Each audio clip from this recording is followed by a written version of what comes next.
SIP यानी systematic investment plan सभी जानते हैं कि कितना पॉपुलर फॉर्म ऑफ इन्वेस्टमेंट है। मैंने भी इसके फेवर में कई सारी वीडियोस बनाई हैं बिकॉज आई ऑल्सो बिलीव कि हमारे जैसे मिडिल क्लास लोगों के लिए रैट रेस से बाहर निकलने का एक बहुत बढ़िया तरीका है। हाउएवर आज की वीडियो थोड़ी सी डिफरेंट है। इसमें मैं सिर्फ एसआईपी के गुणगान नहीं गाऊंगा बल्कि आपको कुछ बड़े ही प्रैक्टिकल और इम्पोर्टेंट एसआईपी के हैक्स बताऊंगा जिनसे आप होपफुली सेम पीरियड में ज्यादा नेटवर्क के साथ रिटायर हो पाओगे। सो बात को बिना ज्यादा खींचे लेट्स बिगन।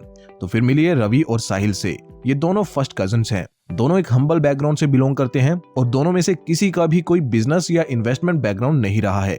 हाउएवर दोनों काफी रिस्पॉन्सिबल और हार्ड वर्किंग लड़के हैं, इसीलिए दोनों स्टडी के तुरंत बाद ही कमाने लग गए हैं।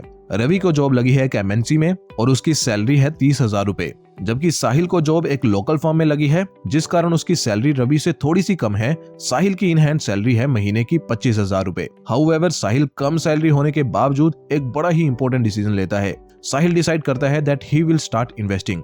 उसे मालूम है कि इस जर्नी में मुश्किलें आने वाली हैं बिकॉज ना तो उसकी फैमिली में कभी किसी ने इन्वेस्टिंग करी है और ना ही उसका कोई ऐसा फ्रेंड या रिलेटिव है जिसे बिजनेस या इन्वेस्टमेंट का कोई एक्सपीरियंस हो। बट एक सिंपल फैक्ट ने उसे इस पाथ पे कंटिन्यू करने के लिए प्रेरित किया दैट अर्ली स्टार्ट करना उसे एक स्टेप हमेशा आगे रखेगा किसी भी लेट स्टार्ट करने वाले से। इसलिए उसने इन्वेस्टिंग के बारे में सीखा and after making some silly mistake Sahil ने काफी रिसर्च किया और एसआईपी के बारे में जाना और उसे रियलाइज हुआ कि जैसे डिसिप्लिन हमारी लाइफ में इंपॉर्टेंट है वैसे ही इन्वेस्टमेंट में भी डिसिप्लिन की जरूरत है। उसे समझ में आया कि एसआईपी इन्वेस्टमेंट उसके लिए एक बेटर ऑप्शन है बिकॉज वो एक सैलरीड पर्सन है और एक रेगुलर मंथली इनकम उसके अकाउंट में क्रेडिट होती है। इसीलिए एसआईपी स्टार्ट करना उसके लिए सबसे सेंसिबल ऑप्शन रहेगा। सेम बात उसने अपने कजन रवि के साथ भी डिस्कस करी बट रवि उसकी बातों से कन्विंस नहीं हुआ। रवि के अनुसार उनकी एज अभी बहुत कम है सो उनको इन्वेस्टिंग के झमेले में अभी नहीं फंसना चाहिए। अभी उनकी एज कुछ फन एक्टिविटीज करने की है और रवि के अनुसार इन्वेस्टिंग रिस्की भी होती है, इसलिए वो केवल सेविंग्स अकाउंट में पैसे रखना प्रेफर करता है।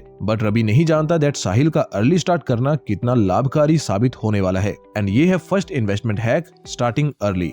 एंड अर्ली स्टार्ट करने के लिए आपको स्टार्टिंग से ही एक सही प्लेटफॉर्म की जरूरत है और मैं एक ऑल इन वन प्लेटफॉर्म के बारे में बात कर रहा हूं जिसमें आप अपने इन्वेस्टमेंट्स को ट्रैक कर सकते हैं। तो आईएनडी मनी एक ऐसा प्लेटफॉर्म है जो आपको वैरायटी ऑफ सर्विसेज प्रोवाइड करता है। आप आईएनडी मनी ऐप से अपनी नेटवर्क ट्रैक कर सकते हो, वहां आप अपने सारे बैंक अकाउंट को सिंक कर सकते हो एंड आपका इन्वेस्टमेंट कहीं पे भी हो सब आईएनडी मनी पे ही आप ट्रैक कर सकते हो। और आईएनडी मनी ऐप में आपके इन्वेस्टमेंट का जो पोर्टफोलियो है उसकी परफॉर्मेंस को भी आप डेली ट्रैक कर सकते हो। आईएनडी मनी ऐप से आप अपने एक्सपेंस को भी ट्रैक कर सकते हो। आपके एक्सपेंस आईएनडी मनी पे ऑटो कैटेगराइज्ड हो जाते हैं जिसकी मदद से आप कहां ज्यादा स्पेंड कर रहे हो वो ट्रैक कर सकते हो एंड उसे ऑप्टिमाइज भी कर सकते हो जिससे आप अपनी सेविंग्स का भी ख्याल रख सकते हो। और मेरी फेवरेट फीचर है गोल बेस्ड इन्वेस्टिंग जिसमें आप अपने गोल सेट कर सकते हो जैसे कि घर, गाड़ी एटसेट्रा एंड इन पे इन्वेस्टमेंट लिंक कर सकते हो एंड उसकी ट्रैकिंग भी कर सकते हो। सो ईएमआई पे नहीं एसआईपी पे अपने सपनों को पूरा करो। सो दोस्तों आईएनडी मनी पे आप अपने सारे इन्वेस्टमेंट्स को ट्रैक करो। तो ये काफी फीचर रिच प्लेटफॉर्म लग रहा है। ये एक all in one financial solution की तरह काम कर सकता है जो हेल्प करेगा आपको आपके फाइनेंशियल गोल्स अचीव करने में। अगर आप भी इस ऐप को ट्राई कर रहे हैं तो अपने एक्सपीरियंस को हमारे साथ जरूर शेयर करें कमेंट सेक्शन में। और अगर आपने इनकी सर्विसेज का इस्तेमाल नहीं किया है तो फिर मैंने लिंक डिस्क्रिप्शन में ऑलरेडी प्रोवाइड कर दिया है, डू चेक दैट आउट। तो अब वीडियो पे वापस आते हैं। तो हमने अभी तक बात की फर्स्ट इन्वेस्टमेंट हैक के बारे में विच वाज स्टार्टिंग अर्ली। सो अगर आप अपने 20s में हैं और वीडियो को देख रहे हैं तो केवल इस वीडियो को देखने से और इसे लाइक करने से कुछ नहीं होगा। डेफिनेटली आप लाइक करिए बिकॉज ये मुझे और मेरी टीम को आपके लिए फ्रेश कंटेंट बनाने के लिए प्रेरित करेगा। बट लाइक करने के बाद एक सिंपल सा काम करिए कि इन्वेस्टमेंट रिलेटेड किसी भी एक बुक को परचेज करिए और उसे रीड करना आज से ही स्टार्ट करिए। ये कुछ बुक्स हैं जिन्हें आप रीड कर सकते हैं अगर आप एक बिगिनर हैं। बट वो लोग भी निराश मत होइए जो लाइफ में थोड़ा सा लेट हो गए हैं। मे भी आपने बेस्ट टाइम में स्टार्ट ना किया हो जो कि पिछला कल था, बट आप सेकंड बेस्ट टाइम में स्टार्ट कर सकते हो जो कि आज है। Hack number 2, making a budget, the 50-30-20 rule. Sahil ने इन्वेस्ट करने का डिसाइड तो कर लिया बट उस पे केवल इन्वेस्ट करने की ही रिस्पॉन्सिबिलिटीज नहीं है। इन्वेस्टमेंट के अलावा भी उसके कई सारे खर्चे हैं जिन्हें अगर साहिल सही से मैनेज नहीं करेगा तो उसे सेविंग करना बहुत ही मुश्किल हो जाएगा। दैट इज वाई साहिल ने बनाया एक बजट और ये बजट बनाया उसने 50-30 रूल की सहायता से। इस रूल को फॉलो करते हुए साहिल 50% इनकम से अपने हाउस होल्ड खर्चे निकालता है जैसे कि बिल पेमेंट, फ्लैट का रेंट और ग्रोसरी शॉपिंग जैसे अन्य खर्चे। देन 30% इनकम का इस्तेमाल साहिल कुछ डिजायर्स जैसे कि नए कपड़े या किसी रेस्टोरेंट में लंच वगैरह करने पे खर्च करता है। एंड 20% इनकम को साहिल सेव और इन्वेस्ट करता है। बट ये सब वो रिवर्स ऑर्डर में करता है, यानी सबसे पहले वो 20% इन्वेस्टमेंट वाला पार्ट सेपरेट कर लेता है और देन वो नीड्स और डिजायर्स पे स्पेंड करता है। दूसरी तरफ रवि को बजट से कोई लेना देना नहीं है। वो यूं ही जितना मन करे खर्च कर देता है और जो आखिर में बचता है उसे ही सेव करता है। और ये पैटर्न आप हर मिडिल क्लास में देखोगे। वो पहले खर्च करते हैं और फिर सेव करते हैं, और सेव करके भी मोस्टली सेविंग अकाउंट में ही पैसे रखते हैं। और ये इस स्ट्रेटेजी की एक बहुत बड़ी डाउनसाइड है। ऐसा करने से आप कभी भी रियलिटी में पैसे सेव नहीं कर पाओगे, बिकॉज ये यूपीआई का दौर है और आप केवल एक क्लिक दूर हो कोई भी इंपल्सिव परचेज करने के। कब आप फालतू चीजों पे अपनी सारी सैलरी फूंक दोगे आपको पता भी नहीं चलेगा। इसलिए विदाउट बजट चलना तूफान में फंसी कश्ती की तरह है जो कभी भी डूब सकती है। हो सकता है दैट फर्स्ट तरीका यानी अर्ली स्टार्ट वाले हैक को सब फॉलो ना कर पाए, बट सेकंड तरीके को तो आप सब फॉलो कर सकते हैं। एंड बिलीव मी, इसे बिना फॉलो किए आप अपने अमीर बनने के सफर में आगे कभी नहीं बढ़ पाएंगे। इसलिए बजट जरूर बनाइए। बजट बनाने के बाद अब साहिल की बारी थी 20% सेविंग वाले पार्ट को इन्वेस्ट करने की। इन्वेस्ट करने के लिए साहिल के पास बहुत सारे ऑप्शन थे जो कि स्टार्टिंग में काफी कंफ्यूजन भी क्रिएट कर रहे थे, बट इवेंचुअली साहिल ने एक बेटर स्ट्रेटेजी बना ली। Strategy was very simple. Simply अपनी इनकम का 20% साहिल पैसिवली मैनेज्ड फंड्स और fundamentally strong large cap stocks में एसआईपी के माध्यम से इक्वली निवेश करने लगा, और इस तरह से उसकी इन्वेस्टिंग जर्नी स्टार्ट हो गई। अब साहिल कंपाउंडिंग का बेनिफिट ले पाएगा, जैसे कि आइंस्टाइन जैसे महान लोगों ने दुनिया का 8वां अजूबा कहा हुआ है। वहीं दूसरी तरफ रवि ने अभी तक निवेश के बारे में सोचा तक नहीं है, बट जल्दी ही उसे रियलाइज होने वाला है कि उसने कितनी बड़ी गलती करी है। 5 साल यूं ही बीत गए और साहिल का इन्वेस्टमेंट वैल्यू काफी अच्छा हो गया। कंपाउंडिंग के कारण उसके पैसे रैपिडली बढ़ने लगे। साहिल को अच्छे रिजल्ट्स मिले बिकॉज उसने कैलकुलेटेड रिस्क लिया एंड फाइनेंशियल डिसिप्लिन को भी मेंटेन किया। दूसरी तरफ रवि का हाल कुछ अच्छा नहीं था। रवि हर महीने सेव करने की कोशिश करता, लेकिन बिना किसी स्ट्रेटेजी के ऐसा करता, इसलिए मंथ एंड तक उसके पास 0 सेविंग्स बचती।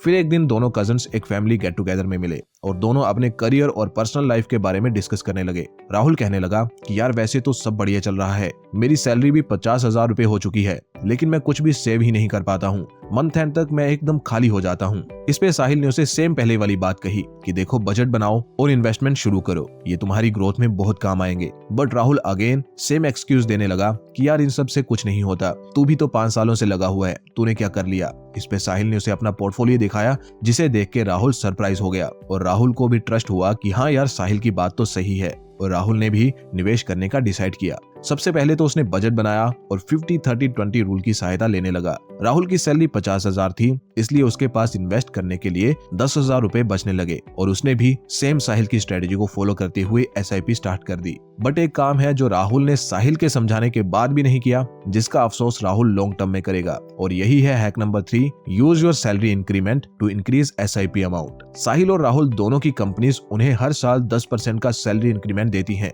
और इस इंक्रीमेंट का सही इस्तेमाल करता है साहिल। वो सैलरी में मिले इस इंक्रीमेंट से एसआईपी के अमाउंट को इंक्रीज कर देता है, यानी कि अगर उसे 10% का सैलरी इंक्रीमेंट मिलता है हर साल, तो वो हर साल एसआईपी अमाउंट को भी 10% से इंक्रीज कर देता है। अनलाइक रवि, जो कि इस इंक्रीमेंट से फालतू की चीजें खरीदता है, उसे लगता है कि 10,000 की एसआईपी काफी है। उसने एसआईपी कैलकुलेटर में कैलकुलेट करके देखा कि 10,000 की एसआईपी से नेक्स्ट 25 ईयर्स में वो एक सिग्निफिकेंट अमाउंट बना लेगा, और उसके अकॉर्डिंग ये इनफ है। हाउएवर साहिल जानता है कि एसआईपी इन्वेस्टमेंट से इससे भी बेहतर रिजल्ट्स लिए जा सकते हैं इफ एसआईपी को सही तरीके से लगाया जाए। इसलिए वो हर साल एसआईपी अमाउंट अपनी सैलरी के इंक्रीमेंट के अकॉर्डिंग इंक्रीज कर देता है। सेम प्रोसेस को 25 इयर्स तक फॉलो करने से साहिल की इन्वेस्टमेंट कई गुना ज्यादा है रवि की इन्वेस्टमेंट से कंपेयर किया जाए तो। और दोस्तों इसे कहते हैं step up SIP. Step up SIP में नॉर्मल एसआईपी से हमेशा ज्यादा आउटकम आती है, और ये ज्यादा आउटकम कैसे आती है जानने के लिए आप सिंपली गूगल पे step up SIP calculator search करिए, देन जो भी वेबसाइट नंबर 1 पे आए उस पे क्लिक करिए, और वेबसाइट ओपन होने के बाद आप यहाँ पे एसआईपी अमाउंट चूज करिए। जितना भी रियलिटी में आप अफोर्ड कर सकते हो उतना इसमें डालिए, और फिर इंक्रीज इन एसआईपी अमाउंट में डालिए वो परसेंटेज जितने परसेंट से आप एसआईपी को हर साल इंक्रीज कर सकते हो, जैसे कि 10% आप डाल सकते हो, और डिजायर्ड रिटर्न्स को उससे नीचे ऐड करिए। फिर इन्वेस्टमेंट पीरियड में नंबर ऑफ ईयर्स ऐड करिए, जैसे कि आप साहिल की स्टोरी से रेफरेंस लेके 25 ईयर्स ऐड कर सकते हैं, और कैलकुलेट पे क्लिक करिए। बस इतना करने पे आप स्टेप अप एसआईपी का मैजिक देख पाएंगे, और सेम ही वैल्यूज आप एक सिंपल एसआईपी कैलकुलेटर में डालना, फिर देखना कितना मेजर डिफरेंस आएगा फाइनल वैल्यू में। तो दोस्तों आपने स्टेप अप एसआईपी का अमाउंट कितना भरा और 25 साल बाद आपको कितना अमाउंट दिखा, कमेंट करके जरूर बताएं। आई नो जो फाइनल अमाउंट आएगा वो आपको जरूर इंप्रेस करेगा। तो दोस्तों साहिल और रवि की स्टोरी से आप क्लियरली देख सकते हो कि एसआईपी की ये हैक्स कितने लाभदायक हैं। इन हैक्स की सहायता से आप एक्स्ट्रा अर्न कर सकते हैं अपनी SIP इन्वेस्टमेंट से। आई होप दोस्तों आपको वीडियो पसंद आई होगी। अगर हाँ तो वीडियो को लाइक जरूर करें और नहीं तो क्यों नहीं कमेंट सेक्शन में जरूर बताएं। ऑल्सो हमारे आज के एजुकेशनल पार्टनर IND मनी के ऑल इन वन ऐप को यूज करिए, लिंक डिस्क्रिप्शन में है।